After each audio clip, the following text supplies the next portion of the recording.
പ്രിയ സുഹൃത്തുക്കളെ, നിങ്ങളെ എവരെയും നിധിയും നിക്ഷേപവും എന്ന പ്രോഗ്രാമിലേക്ക് വീണ്ടും സ്വാഗതം ചെയ്യുകയാണ്.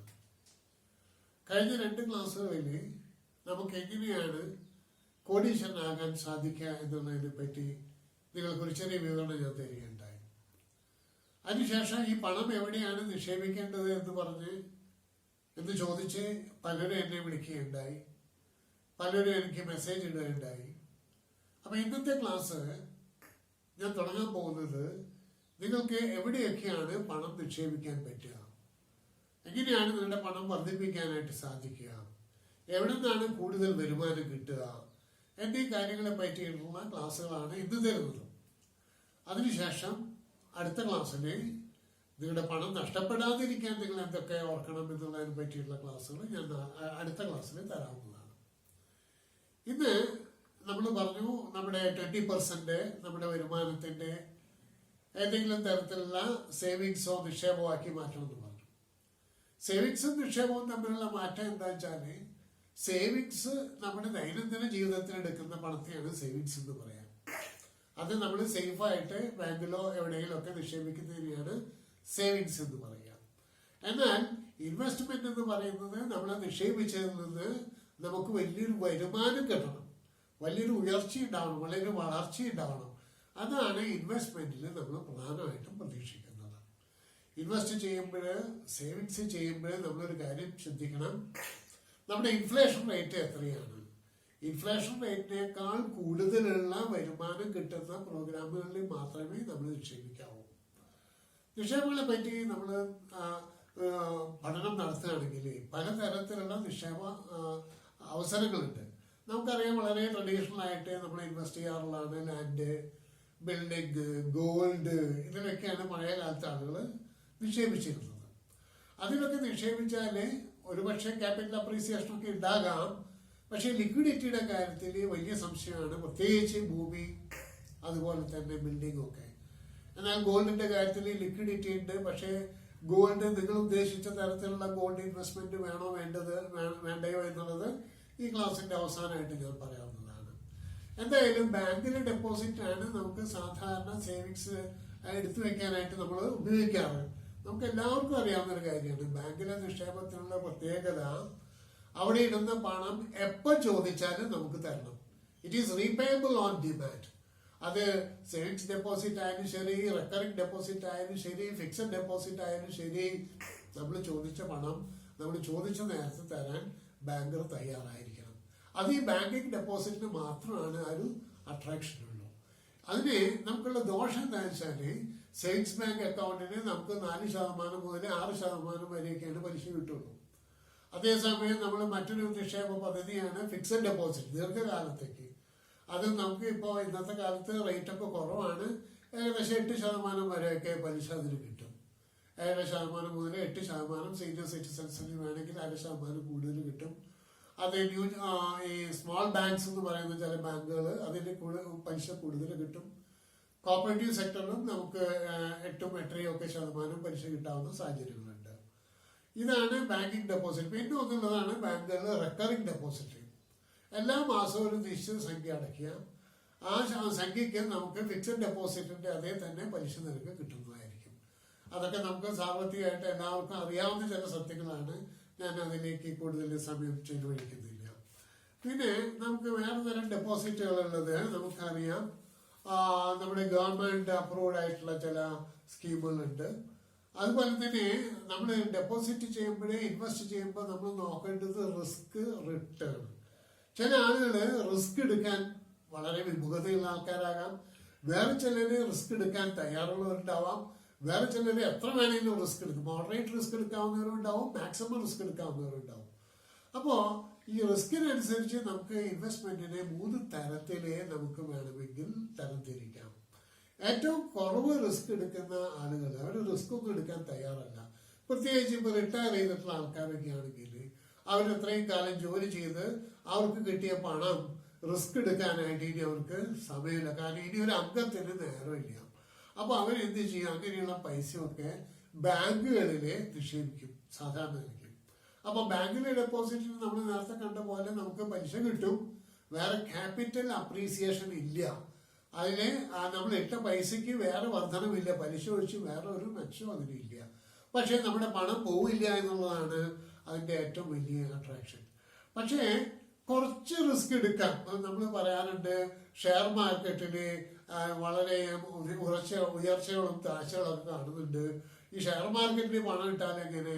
പക്ഷേ നമുക്ക് ഷെയർ മാർക്കറ്റിനെ പറ്റി കൂടുതൽ അറിയാത്ത ആൾക്കാർ പലപ്പോഴും മ്യൂച്വൽ ഫണ്ടുകളിൽ പോകും. മ്യൂച്വൽ ഫണ്ടുകൾ അതിനെപ്പറ്റിയൊക്കെ ഞാൻ കൂടുതൽ പിന്നീട് പറയാം.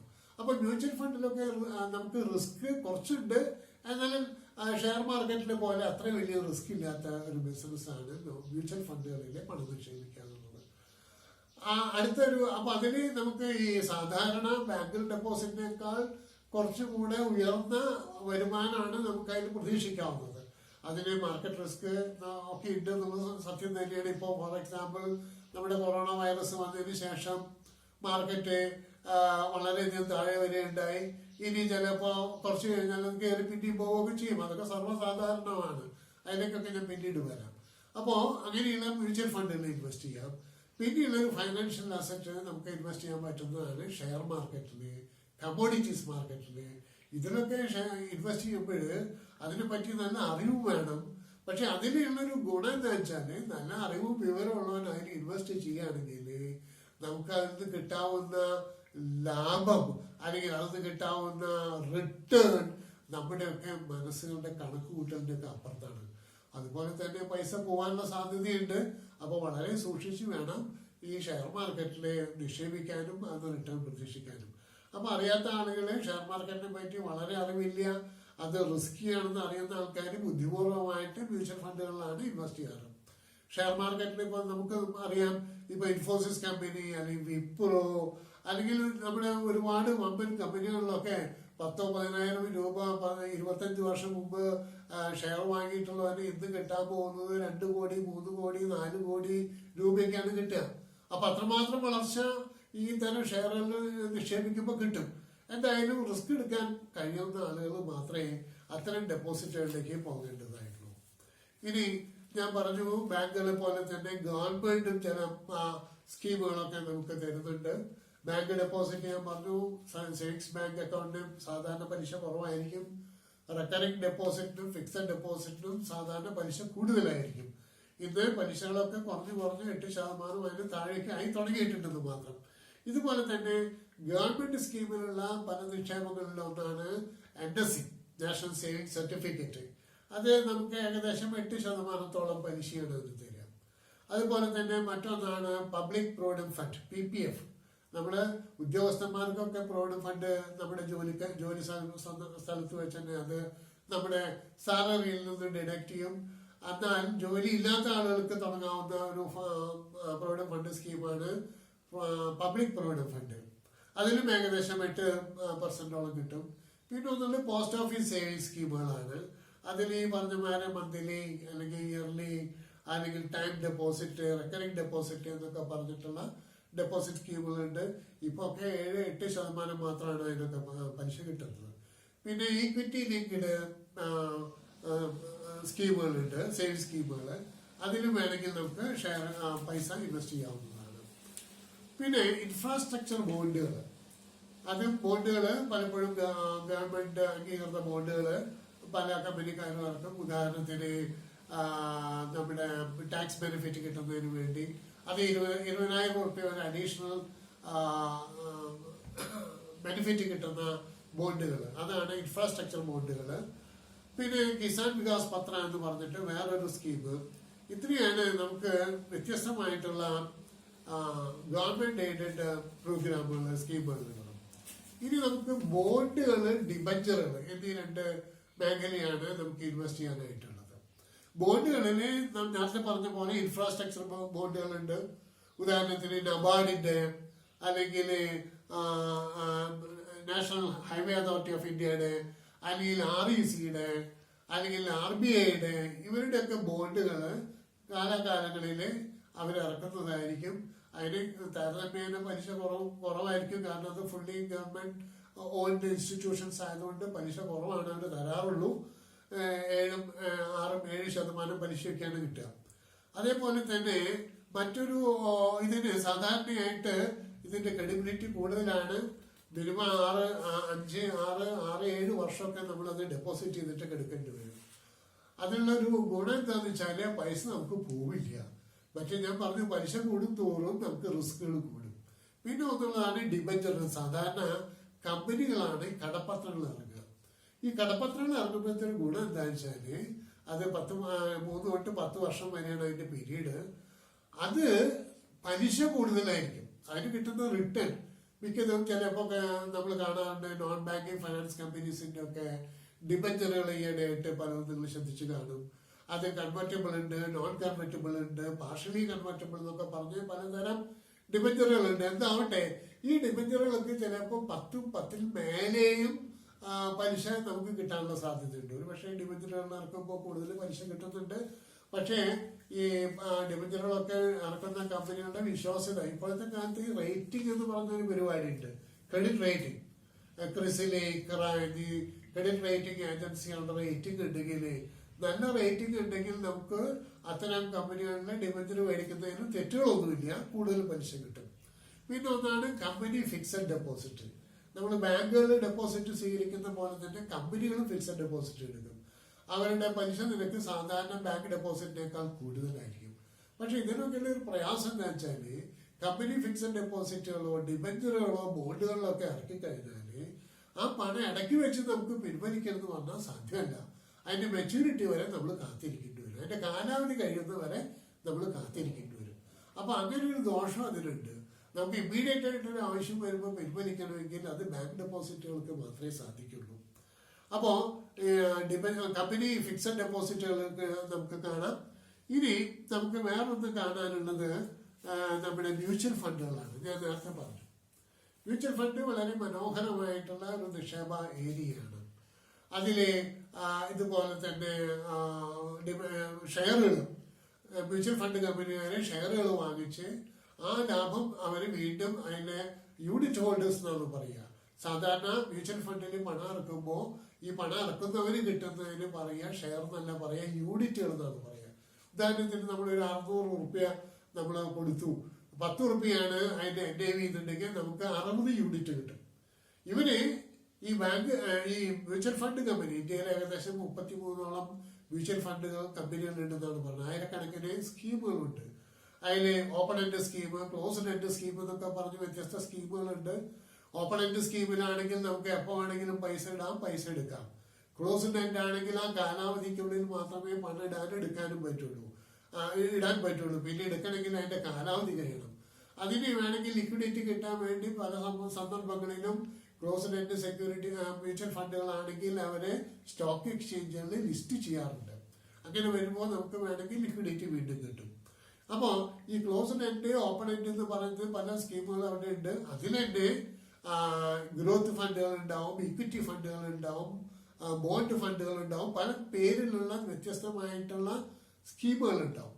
അപ്പൊ അവരെന്ത് ചെയ്യണമെന്ന് കഴിഞ്ഞാൽ നമ്മുടെ കയ്യിൽ നിന്ന് നമ്മളെ പോലെ സമാനമായിട്ടുള്ള ആളുകളിൽ നിന്ന് കിട്ടുന്ന പൈസ അവർ നല്ല കമ്പനികളിൽ നോക്കി ഇൻവെസ്റ്റ് ചെയ്യും. മ്യൂച്വൽ ഫണ്ടിനെ പണം ഏൽപ്പിക്കുമ്പോൾ നമുക്കുള്ള സമാധാനം എന്താ വെച്ചാല് അവര് വളരെ മിടുക്കരായിട്ടുള്ള എക്സ്പെർട്ടുകളായിട്ടുള്ള ആളുകളെ വെച്ചുകൊണ്ടാണ് അവരുടെ ഇൻവെസ്റ്റ്മെന്റ് ഡിസിഷൻ എടുക്കുക. അപ്പൊ സാധാരണ എനിക്കത് പാടി പോവാറില്ല.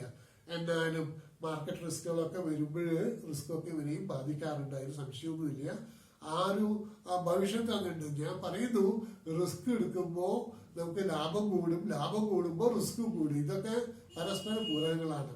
അപ്പൊ അതുകൊണ്ട് എന്റെ സുഹൃത്തുക്കള് മ്യൂച്വൽ ഫണ്ടിൽ ഇടുമ്പോൾ റിസ്ക് ഇല്ല എന്ന് കരുതരുത്. റിസ്ക് ഇല്ലാത്തൊരു ഇൻവെസ്റ്റ്മെന്റ് എന്ന് പറഞ്ഞാൽ നമ്മുടെ സർക്കാർ ബോണ്ടുകളോ അല്ലെങ്കിൽ നമ്മുടെ ബാങ്കുകളുടെ ഡെപ്പോസിറ്റുകളോ ഒക്കെ ഉള്ളൂ. അപ്പൊ ഈ മ്യൂച്വൽ ഫണ്ടിൽ ഇടുമ്പോൾ നമുക്ക് റിസ്കിനുള്ള സാധ്യതയുണ്ടെന്നുള്ളത് സത്യം നമ്മൾ മനസ്സിലാക്കണം. അപ്പൊ നമ്മൾ കൊടുക്കുന്ന പൈസ ബാങ്ക് മ്യൂച്വൽ ഫണ്ടുകൾ കമ്പനികളിൽ ഇടുന്നു. നമ്മൾ നേരത്തെ പറഞ്ഞൊരു ഉദാഹരണം, 600 രൂപയ്ക്ക് 10 രൂപയുള്ള NAV എന്ന് പറഞ്ഞാൽ നെറ്റ് അസറ്റ് വാല്യൂ, അവര് ഇൻവെസ്റ്റ് ചെയ്തിട്ടുള്ള സംഖ്യയുടെ ഈക്വലന്റ് വാല്യൂവിനെയാണ് നമ്മൾ, മാർക്കറ്റ് വാല്യൂവിനെയാണ് നമ്മൾ നെറ്റ് അസറ്റ് വാല്യൂ എന്ന് പറയാം. ആ വാല്യൂ 600 രൂപയ്ക്ക് 10 രൂപയാണ് ഒരു യൂണിറ്റിന് വില എന്നുണ്ടെങ്കിൽ നമുക്ക് 60 ഷെയർ കിട്ടും. ഇനി ഈ 600 രൂപ ഇൻവെസ്റ്റ് ചെയ്തത് 1200 രൂപയായിട്ട് വളർന്നു എന്നുണ്ടെങ്കിൽ നമുക്ക് NAV എത്രയാവും? 10 എന്നുള്ളത് 20 ആവും. അപ്പൊ നമ്മുടെ കയ്യിൽ എത്ര യൂണിറ്റ് ഉണ്ടോ അത്രയും യൂണിറ്റിന് 20 രൂപ വെച്ച് നമുക്ക് കിട്ടും. വളരെ സന്ദർഭങ്ങളിൽ 600 റുപ്യക്ക് നമ്മൾ മേടിച്ച 10 യൂണിറ്റിന്റെ വില NAV ചിലപ്പോൾ 5 രൂപയായിട്ട് കുറയും. അപ്പൊ നമുക്ക് 6 300 രൂപയെ കിട്ടുള്ളൂ. അങ്ങനെയുള്ള സാഹചര്യങ്ങൾ ഉണ്ടാകാം. സ്വതവേ മ്യൂച്വൽ ഫണ്ടുകളിൽ ഇടുന്ന ഇൻവെസ്റ്റ്മെന്റുകൾക്ക് over a long period of time നമ്മൾ നോക്കുമ്പോൾ 10, 15, 20% വരെ റിട്ടേൺ കിട്ടാവുന്ന മ്യൂച്വൽ ഫണ്ടുകളുണ്ട്. അപ്പോൾ ഈ മ്യൂച്വൽ ഫണ്ടുകളിൽ തന്നെ നമുക്ക് ഒന്നിച്ച് വേണമെങ്കിൽ അടക്കാം, അല്ലെങ്കിൽ മന്ത്ലി സ്കീമുകൾ, സിസ്റ്റമാറ്റിക് ഇൻവെസ്റ്റ്മെന്റ് പ്ലാൻ എന്ന് പറയും, SIP.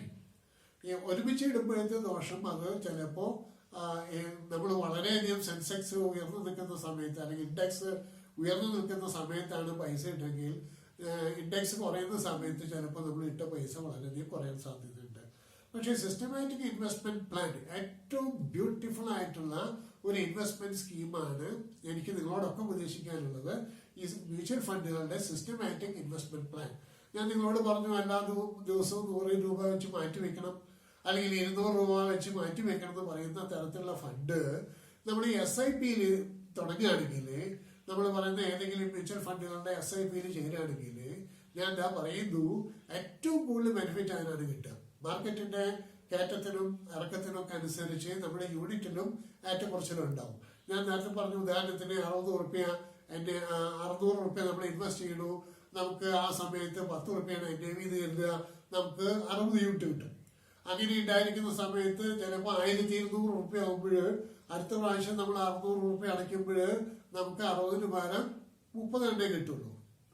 എന്നാൽ നേരെ മറിച്ച് വീണ്ടും NAV 5 രൂപയായിട്ട് കുറഞ്ഞു, മാർക്കറ്റ് ഇടിച്ചു, മാർക്കറ്റ് കുറഞ്ഞു എന്നുണ്ടെങ്കിൽ നമുക്ക് ഈ 60-ന് 120 ഷെയർ യൂണിറ്റ് നമുക്ക് കിട്ടും. അപ്പോൾ ഈ കുറയുമ്പോൾ നമുക്ക് കൂടുതൽ യൂണിറ്റ് കിട്ടും, കൂടുമ്പോൾ കുറച്ച് യൂണിറ്റ് കിട്ടും. അങ്ങനെ വരുമ്പോൾ നമുക്ക് എല്ലാ യൂണിറ്റും, നമ്മുടെ കയ്യിലുള്ള എല്ലാ യൂണിറ്റിനുമാണ് നമുക്ക് അവസാനം അന്നത്തെ നിലവിലുള്ള NAV അനുസരിച്ച് നമുക്ക് പൈസ കിട്ടും. അപ്പൊ അതുകൊണ്ട് ഏറ്റവും നല്ല ഒരു ഇൻവെസ്റ്റ്മെന്റ് ഏതാണെന്ന് എന്നോട് ചോദിച്ചാൽ ഞാൻ നിങ്ങളോട് പറയാം, സിസ്റ്റമാറ്റിക് ഇൻവെസ്റ്റ്മെന്റ് പ്ലാനില്ലേ, SIP എന്ന് പറയും. മ്യൂച്വൽ ഫണ്ടുകളുടെ SIPയിൽ ചേരുകയായിരിക്കും കൂടുതൽ നന്നാവാൻ എനിക്ക് തോന്നുന്നു. ഇനി നമുക്ക് മറ്റൊരു കാര്യമുള്ളത് പറഞ്ഞു, റിസ്ക് കൂടുതൽ എടുക്കാനുള്ള പറ്റിയ ആളുകൾ അവർക്ക് ചെയ്യാവുന്നത് നമുക്ക് പറഞ്ഞു, നമുക്ക് വേണമെങ്കിൽ ഇക്വിറ്റി ഷെയറിൽ അല്ലെങ്കിൽ കമ്മോഡിറ്റീസ് മാർക്കറ്റിലൊക്കെ നമുക്ക് എൻ്റർ ചെയ്യാം. ഇക്വിറ്റി മാർക്കറ്റിൽ നമ്മൾ പണം നിക്ഷേപിക്കുമ്പോൾ നമുക്ക് അനന്തമായ സാധ്യതകളാണ് ഉള്ളത്. ചിലപ്പോൾ നമ്മൾ എത്രയും പെട്ടെന്ന് കോടീശ്വരനാകാം, ചിലപ്പോൾ അതേസമയം തന്നെ ഏറ്റവും വലിയ പാപ്പനായിട്ട് മാറാനും സാധ്യതയുണ്ട്. അപ്പൊ നല്ല ഷെയറുകൾ തിരഞ്ഞെടുക്കാൻ നിങ്ങൾക്ക് കഴിയുമെങ്കിൽ അതിൽ നിന്ന് കിട്ടാവുന്ന വരുമാനം വളരെ വളരെ കൂടുതലാണ്. അപ്പൊ അത് നോക്കി മേടിക്കാൻ കഴിവുള്ളവർ മേടിക്കുകയായിരിക്കും നന്നാവായെന്ന് എനിക്ക് തോന്നുന്നു. ഇക്വിറ്റി മാർക്കറ്റിൽ 2 തരം മാർക്കറ്റുകളാണ് നമ്മൾ കാണുന്നത്. ഒന്ന് പ്രൈമറി മാർക്കറ്റ്, മറ്റൊന്ന് സെക്കൻഡറി മാർക്കറ്റ്. പ്രൈമറി മാർക്കറ്റ് എന്ന് പറഞ്ഞാൽ ആദ്യമായി ഷെയർ കമ്പനി ഇഷ്യൂ ചെയ്യുമ്പോൾ നമ്മൾ മേടിക്കുമ്പോൾ അതിനെ പ്രൈമറി മാർക്കറ്റ് എന്ന് പറയും. കമ്പനിയിൽ നിന്ന് ഓൾറെഡി ഇഷ്യൂ ചെയ്ത ഷെയറുകൾ വീണ്ടും നമ്മൾ മേടിക്കുകയാണെങ്കിൽ അത് സെക്കൻഡറി മാർക്കറ്റ് എന്ന് പറയും. സാധാരണ അധികം സെക്കൻഡറി മാർക്കറ്റിലാണ് ബിസിനസ് നടക്കാറ്. സെക്കൻഡറി മാർക്കറ്റിലെ ബിസിനസ് ചെയ്യണമെങ്കിൽ നമുക്ക് സ്റ്റോക്ക് എക്സ്ചേഞ്ചിന്റെ സഹായം ഇന്ന് ആവശ്യമാണ്. സ്റ്റോക്ക് എക്സ്ചേഞ്ചിലെ എല്ലാ ഷെയറുകളും ഇന്ന് ഇലക്ട്രോണിക് ഫോമിലാണ്. അതിന് നമ്മൾ ഡിമാറ്റ് ഫോം എന്ന് പറയും. അപ്പൊ ഇലക്ട്രോണിക് ഫോമിലുള്ള ഈ ഷെയറുകൾ മേടിക്കുകയോ വിൽക്കുകയോ വേണമെങ്കിൽ നമ്മൾ ഏതെങ്കിലും സ്റ്റോക്ക് ബ്രോക്കറെയോ അല്ലെങ്കിൽ അതിന്റെ സബ് ബ്രോക്കറെയോ അടുത്ത് പോയി ഒരു DP അക്കൗണ്ട് ഓപ്പൺ ചെയ്യണം. DP അക്കൗണ്ട് എന്ന് പറഞ്ഞാൽ ഡെപ്പോസിറ്ററി പാർട്ടിസിപ്പന്റ് അക്കൗണ്ട് എന്നാണ്. അപ്പൊ നമുക്കറിയാം നമ്മുടെ ഷെയറുകളൊക്കെ CDSL-ഉം അതുപോലെ തന്നെ NSDL-ഉം എന്ന് പറയുന്ന 2 കമ്പനികളാണ് ഇന്ത്യയിലുള്ള എല്ലാ ഷെയറുകളുടെയും കസ്റ്റോഡിയൻസ്. അപ്പൊ നമ്മൾ മേടിക്കുന്ന ഷെയറുകൾ അവരുടെ കയ്യിൽ ഭദ്രമായിരിക്കും. അതിനെ പറ്റി നമ്മൾ മേടിക്കേണ്ട അത്രയും പെർഫെക്റ്റ് ആണ്. അപ്പൊ നമ്മൾ ഈ ചെയ്യേണ്ട കാര്യം എത്രയേ ഉള്ളൂ, നമ്മളൊരു DP അക്കൗണ്ട് ഓപ്പൺ ചെയ്യണം. DP അക്കൗണ്ട് ഓപ്പൺ ചെയ്യാൻ വളരെ എളുപ്പമാണ്. നമുക്ക് നമ്മുടെ ID പ്രൂഫ് ഉണ്ടായിരിക്കണം, നമുക്കൊരു ബാങ്ക് അക്കൗണ്ട് ഉണ്ടാവണം, നമ്മുടെ ഫോട്ടോ ഉണ്ടായിരിക്കണം, നമ്മുടെ ഇൻകം ടാക്സിന്റെ ഒരു പ്രൂഫ് വേണം. ഇത്രയും ഉണ്ടായി കഴിഞ്ഞാൽ നമുക്ക് ഐ.ടിയുടെ നമ്മുടെ അക്കൗണ്ട് ഉണ്ടല്ലോ, അതുണ്ടായാലേ നമുക്ക് എത്രയും പെട്ടെന്ന് ഒരു DP അക്കൗണ്ട് ഓപ്പൺ ചെയ്യാം. അതിന് വലിയ ചെലവൊന്നുമില്ല. അതിനുശേഷം നമുക്ക് കുറേശ്ശെ ഷെയർ മേടിക്കുകയും വിൽക്കുകയൊക്കെ ചെയ്യാവുന്നതാണ്. ഇതാണ് നമുക്ക് ഷെയർ മാർക്കറ്റിൽ ഉള്ള ഏറ്റവും വലിയ സാധ്യതകൾ. ഇനി നമുക്ക് ഈ സമയത്ത് ഒന്ന് ചെയ്യാനുള്ളൊരു കാര്യം, നമ്മുടെ ഇത് നല്ലൊരു സമയമാണോ ഷെയർ മാർക്കറ്റിൽ ഇൻവെസ്റ്റ് ചെയ്യാനായിട്ട്? ഇപ്പൊ കൊറോണ ഒക്കെ വന്നു, ആകെ മാർക്കറ്റൊക്കെ ഇടിഞ്ഞു. ശരിയാണ്, 44,000 ഒക്കെ ഉണ്ടായിരുന്ന സെൻസെക്സ് 24,000 താഴേക്കൊക്കെ കുറഞ്ഞു. ഒരു അവസരത്തില് വീണ്ടും അത് 30,000 അടുത്തൊക്കെ എത്തി. പക്ഷെ ഞാൻ പറയുന്നു, ഇതിനു മുമ്പും പല വൈറസുകൾ കൂടി ഉണ്ടായിട്ടുണ്ട്. സിക്ക വൈറസ് ഉണ്ടായിട്ടുണ്ട്, ഇതിനു മുമ്പ് നിപ്പ വൈറസ് ഉണ്ടായിട്ടുണ്ട്, ഇതിനു മുമ്പ് മറ്റേ എബോള വൈറസ് ഉണ്ടായിട്ടുണ്ട്. ഇങ്ങനെയുള്ള വൈറസുകളൊക്കെ ഉണ്ടായിട്ടുള്ള കാലത്ത് മാർക്കറ്റൊക്കെ അന്ന് ക്രാഷ് ചെയ്തിട്ടുണ്ട്. അന്ന് ക്രാഷ് ചെയ്ത മാർക്കറ്റുകളൊക്കെ അധികം വൈകാതെ തന്നെ 2 മാസം 3 മാസം കഴിയുമ്പോൾ പൂർവാധികം ശക്തിയോടെ മാർക്കറ്റ് മുന്നോട്ട് വരുന്ന കാഴ്ചകളാണ് നമ്മൾ കണ്ടിരിക്കുന്നത്. അപ്പൊ ഇതൊക്കെ ഒരു താൽക്കാലിക പ്രതിഭാസം എന്ന് മാത്രം ഉണ്ടാവും മതി. ഇത് വരും പോകും, അത്ര നമ്മൾ കണക്കാക്കുക. ഇതൊക്കെ എല്ലാ 1-2 വർഷത്തിന്റെ ഇടയ്ക്ക് ഓരോ തരം വൈറസുകൾ വരും, 1-2 ലക്ഷം ആളുകളെ കൊണ്ടുപോകും. ഇതൊക്കെ സർവ്വസാധാരണമാണ്. അതാണല്ലോ നമ്മുടെ അമേരിക്കൻ പ്രസിഡന്റ് ആദ്യം പറഞ്ഞത്, ഇതൊന്നും അത്ര കാര്യമാക്കണ്ട, കുറച്ച് ആൾക്കാർ പനി പിടിച്ചു മരിക്കും, അത്രയേ ഉള്ളൂ എന്നൊക്കെ പറഞ്ഞത് അതായിരിക്കണം. എന്താവട്ടെ, ഇത് എല്ലാ വർഷവും സംഭവിക്കുന്നതല്ല പറഞ്ഞത്. ഇടയ്ക്കിടയ്ക്ക് 1-2 വർഷത്തിൻ്റെ ഉള്ളിൽ ഇത്തരം വൈറസുകളുടെ വരവുണ്ടാവും. അതിന് പല പേരുകളും ഉണ്ടാവും. കുറെ ആൾക്കാർ മരിക്കും, ആൾക്കാർ പാനിക്കാവും. അങ്ങനെ വരുമ്പോൾ ആളുകള് ഷെയറുകളൊക്കെ ആ സമയത്ത് വെക്കും. പക്ഷേ കുറച്ചൊക്കെ കഴിഞ്ഞാൽ വീണ്ടും ഒരു മറക്കും, വീണ്ടും എക്കണോമിക് റിക്കവറി വരും, അപ്പൊ ആളുകൾ മേടിക്കാൻ തുടങ്ങും. അപ്പൊ ഒരു പക്ഷേ എൻ്റെ ഒരു അഭിപ്രായം പറയുകയാണെങ്കിൽ ഷെയറുകളൊക്കെ മേടിക്കാൻ പറ്റിയ ഏറ്റവും ഉത്തമ സമയം ഇപ്പോഴാണ്. എപ്പോഴാണ് ആളുകൾ വിൽക്കുന്നത് അപ്പൊ നമ്മൾ മേടിക്കാൻ പഠിക്കണം. എപ്പോഴാണോ ആളുകൾ ഷെയർ മേടിക്കാൻ നിൽക്കുന്നത് അപ്പൊ നമ്മൾ കൊടുക്കാൻ പഠിക്കണം. പക്ഷെ മറിച്ചാണ് പലപ്പോഴും സംഭവിക്കുക. എല്ലാവരും മേടിക്കുമ്പോൾ നമ്മളും പോയി മേടിക്കും, എല്ലാവരും വിൽക്കുമ്പോൾ നമ്മളും പോയി വിൽക്കും. അങ്ങനെയല്ല വേണ്ടത്. ആളുകൾ ഇപ്പോൾ എല്ലാവരും ഷെയർ വിറ്റുകൊണ്ടിരിക്കുകയാണ്, മാർക്കറ്റിലാകെ പാനിക്കാണ്.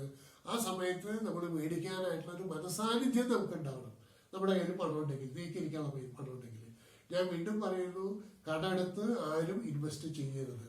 നമ്മുടെ കയ്യിൽ സർപ്ലസ് ഫണ്ട് ഉണ്ടെങ്കിൽ മാത്രം ഇൻവെസ്റ്റ് ചെയ്ത് വളരാനായിട്ട് ശ്രമിക്കാം. ഇൻവെസ്റ്റ് ആൻഡ് ഫൊർഗെറ്റ് എന്നാണ് പറയാറ്. അല്ലാണ്ട് ഈ സ്പെക്കുലേഷൻ പോയിട്ട് ആരും ഷെയർ മാർക്കറ്റിൽ പൈസ ഉണ്ടാക്കിയതായിട്ട് എൻ്റെ അറിവിലില്ല.